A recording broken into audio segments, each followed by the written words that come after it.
ঠাকুরমা ও স্বামীজির চরণে প্রণাম জানিয়ে শ্রী শ্রী রামকৃষ্ণ কথামৃত থেকে কিছু অংশ পাঠ করছি।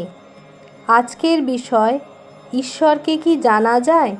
উপায় শরণাগতি। ঠাকুর: তাকে কে জানবে? আমি জানবার চেষ্টাও করিনি। আমি কেবল মা বলে ডাকি। মা যা করেন তার ইচ্ছা হয় জানাবেন, না ইচ্ছা হয় নাই বা জানাবেন। আমি বেড়ালছার স্বভাব।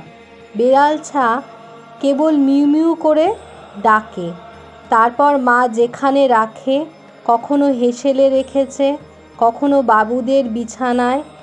ছোট ছেলে মাকে চায়। মার কত ঐশ্বর্য সে জানে না, জানতে চায়ও না।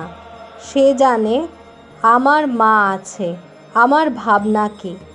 চাকরানির ছেলেও জানে আমার মা আছে।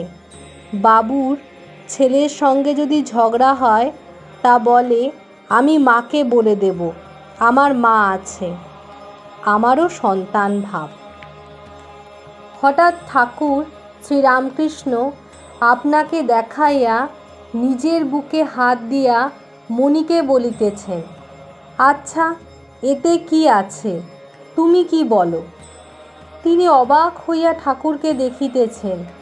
বুঝি ভাবিতেছেন, ঠাকুরের হৃদয় মধ্যে কি সাক্ষাৎ মা আছেন?